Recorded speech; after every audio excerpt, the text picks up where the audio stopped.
Yo, hey guys, welcome to my first ever YouTube video on this channel. So this video is going to be about Xenoblade Chronicles 3, and I hope everyone enjoys.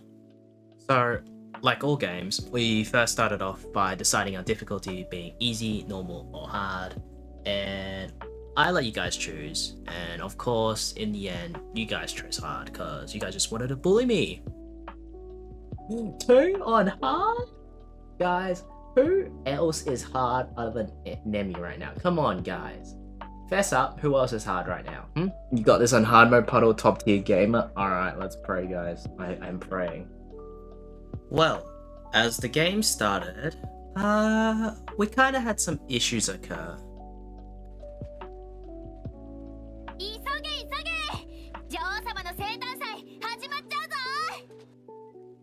Yeah, I have no idea why, but for some reason, it started in Japanese. Of course, I then restarted it because I don't really understand Japanese. I don't know if you do, but I don't.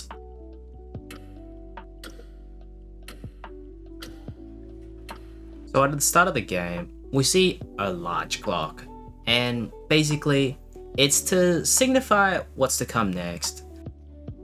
And of course, you guys had to just bully me before we can even get to the next part. Refund it. Oh my god, oh my god. Anyway, after you guys messed around with me for a bit, we kinda got into a situation where the world froze. Time freeze? Time slow? What? Time freeze. Everything's frozen, guys. So wow, Rebel. Other than the world freezing, we did actually see an old place from a previous game. It's a city from Xenoblade Chronicles 1 where the Hyantia lived. Oh, wait, that was, oh my god, wait, that, I know that place. Wait, guys, yeah. Poor old me, poor old Puddle. Having 1 to 2 brain cells, couldn't exactly remember what it was called. Ooh, Xenoblade 2 reference. The Orion Titan. And then a few wormholes of sort? Well, let's call them light holes, or I don't know, obliteration? Now, the game shows us a war, a very intense war. But the premise over here is, basically, there are 2 nations in this world, being Kevis and Agnes. Well, Kevis is the black and blue, Agnes being the white and green. And basically, they fight each other, and the main resource being is actually life force. What the hell? Oh. So if you die in this world, you become a husk, like a mummy. Husk. Here, we introduce to our 5 main characters. Noah, the swordsman. Lance, the tank. Uni, our medic gunner. Mwamba, our sharpshooter. And Riku, our Nopon. And guys, yeah, so instead of shut up, you should go, stop flapping your gums and move. Yes. This game has one of the best profanity filter I've ever known. Backslash! Now, at this point of the game, it was basically just the battle tutorial. Literally, X, Y, B, abilities, and A as your special. That's all there was to it. Though some abilities had to be positioned for extra damage, and we love big numbers. Okay, at this point, my Wi-Fi kinda cut out at least like 3 times, so we decided to do this tomorrow instead. Now, day 2 came with a few surprises. Specifically, I learned something new today. I thought I knew every combo in this game. I guess they added something new because this is a new game. It was called Days, and I was surprised. After dealing with this last mech, we were finally done with the tutorial. I beat it! Bro, I beat it, guys. Guys, is the red sword the Monado? It's red and blue. Alright, Puddle, you deserve to be slapped. That is definitely not the Monado. Here, the game gives us some backstory. Basically, everyone is born from the Queen,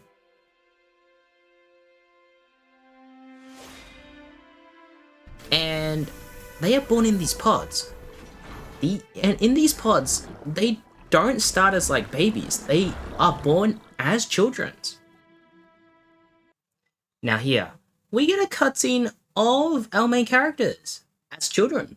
Now we have obviously Noah, Uni, Lance. We don't get Riku or Mwamba, but instead we are introduced to a new character. His name is Yaren. I thought that was a battle mace, not a staff. Now tell me, how the hell does that look like a goddamn staff? I'm not even joking, I genuinely thought that was a battle mace. You okay? Not a staff. Uni. Now, as the children were getting pummeled by artillery fire, they kinda got snuck up on. What?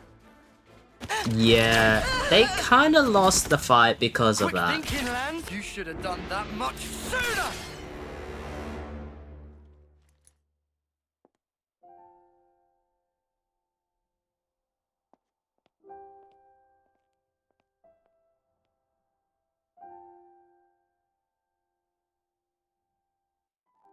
You can see the people with the helmets are like NPCs and people without are not.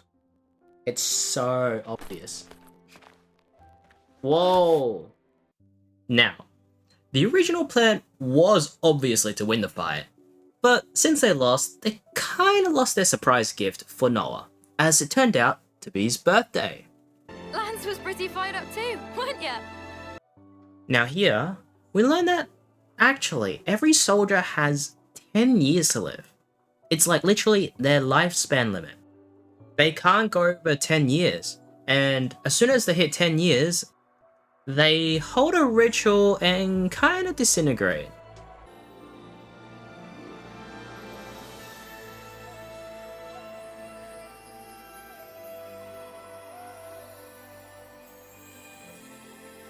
So cool. I heard the stories, but this is just wild. That's gonna be me someday.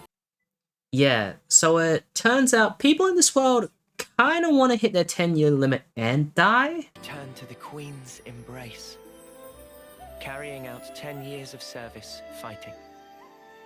That was our whole world. Nobody ever thought to question it. Until that day.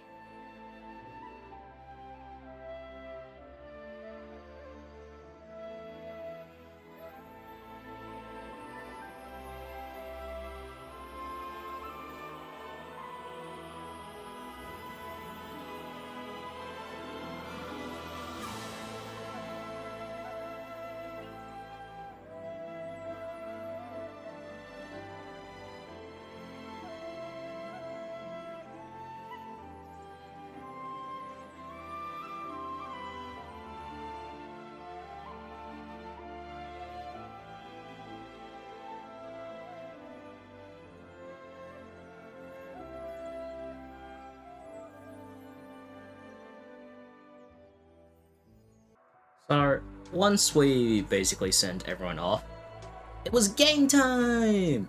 Now, the game let us have some open world at this point, as this was still technically the start of the game. It didn't have everything open, but at least it gave us some open world. We ate that one. Container! What the hell is a container? Now, at this point of the game, it introduced us to containers. So basically, containers are like the chest of this game, like the loot box of this game. They're located all over around the map, and basically, if I find any, they're great. Direct eyes right here. The game also then taught me how to deal with dead bodies around the map. Yay! Why are there dead bodies around the map? Maybe because there's a war happening, I don't know. But anyway, what I have to do was basically whenever I find a dead body, because Noah is something called an officer, he sends people off from when they're dead, so like sends their souls to somewhere. I have no idea where. But basically that's what's happening, and because Noah is an officer and I'm playing as him, I gotta send the dead over. Wait, do I actually get to play the flute, or is it just a cutscene? Do I actually press buttons? Oh man. No button pressing for me. Now, as I traveled throughout the lands and fought all kinds of monsters I could find and looted every container I could as well, we finally made it back to home base, Colony 9. Oh, that's kind of cool. So, Colony 9 is basically a portable campsite, and it's basically housed inside something called a Furnace. A Furnace is basically a giant movable mech, as you can see. It's got wheels on the side, arms, and even legs, and basically it rolls around the place as a mobile artillery base. A flame clock then explains what a flame clock. I mean, goddamn. The game then explains what a flame clock is. A flame clock is a physical visual representation of how much life they've collected. It is located on the top of a furnace, that giant mech, and basically when the fire runs out, you're dead. Flame will decrease as time passes.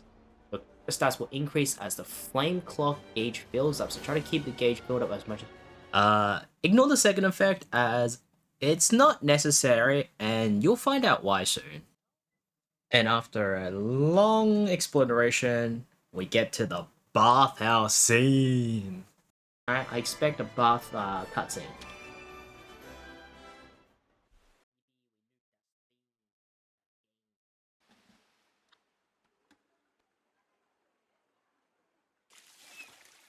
Oh my god, guys, close your eyes, close your eyes.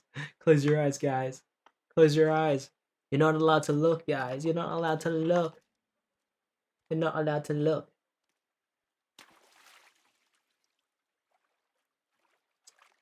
Look. Don't look.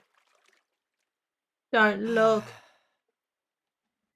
Now, let's speed this bit up, as I don't think this is safe on YouTube. Joking, by the way.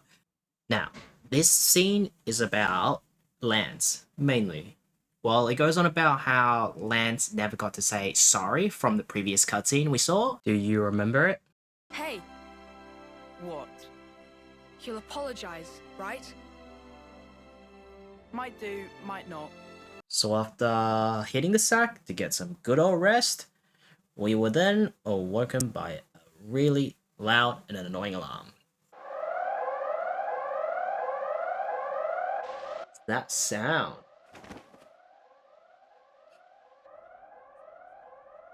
Why is everyone running to it? An What? emergency assembly. Emergency? Guys. Why? No idea. We better take a look. Now, with the new area unlocked, I kinda had a bit too much fun looting everything I could. Yeah. Oh, we're here! Now, at this part of the game, we are introduced to a new fight, a new mission. Basically, what's happening here is we're told that there's a new source of energy being detected nearby, and we're supposed to go hunt it down and destroy it because it could be an enemy weapon. And there's a chance it's from a third party, which is different from usual. And that we're definitely going to be expecting to see our enemies there, Agnians, as well. And then we got hit by another tutorial in the game. A shopping one, an armor equipping one, an item equipping one. Well, it was kind of annoying because it kind of forced you to go through all the processes, even when you can probably figure it out yourself. And you couldn't skip it as well, so, but it was still helpful.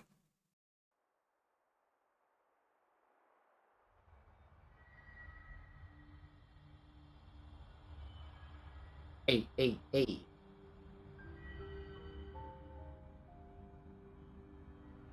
Yeah! Now we're bringing out the big guns.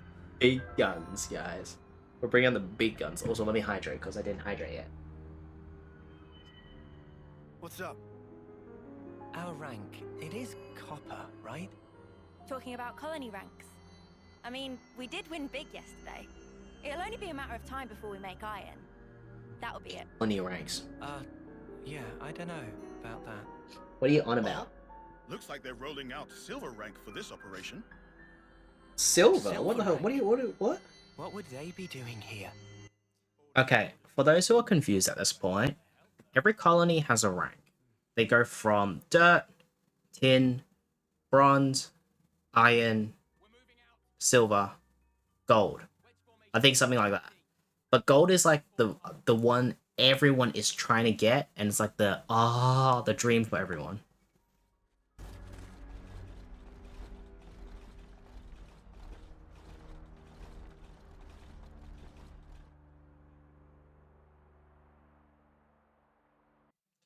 Now, after that cutscene, I got a bit sidetracked.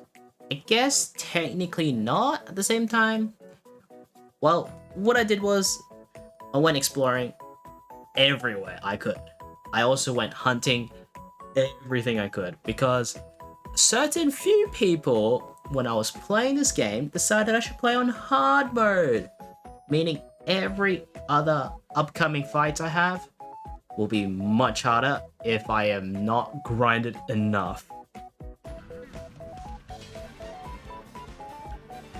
Guys, I'm just gonna go to the next region. Fuck that. Fight. Yeah. I did this for about an hour and a half. Lucy, of course you did. Oh.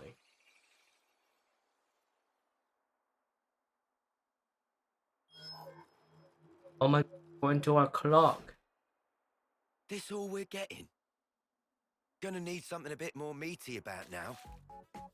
As you can see just then, that was the life force flowing into their flame clocks. And they can see it in their eye. A goddamn eye interface. Oh, I wish it was real in real life. I'd love to have one. Oh man, you had to make me walk through the rock. Then I got hit with a cutscene. I mean, it wasn't that bad of a text cutscene. What came after was the worst. Riku, run! Yeah, I knew it. I knew it. It was in Xenoblade Chronicles 2. I encountered this guy. A goddamn land shark, which I could not beat for the love of my life for about an hour. I went and grinded. I tried again. I went and grinded. I tried again. Bro, this guy did not want to be beat. Oh my god, guys. Wait, I'm doing it. I did it. Release it dead. Release it dead. Release it's dead. Let's go. You could tell I was so happy after this. So, it's gonna be next month. Yeah, just a little longer. You're something else, Mwamba. The pride of Colony 9. Bro, I already forgot the story you guys. because of my struggles Finally made it this far. of the fight. What's up? So here, we found out that actually, Mwamba, our gunner, is actually 1 month off from his homecoming. His 10-year life limit. So I guess the team was kind of happy about that. And then I basically just went and grinded a bit more before the end of the stream because they kind of left it on a high note and I think they were building up on it and I didn't want to spoil too much for the next bit and keep everyone hyped. So we finish it here for the end of the stream and this is the end for part 1. I hope everyone liked it and I'll see you guys in the next one. Bye.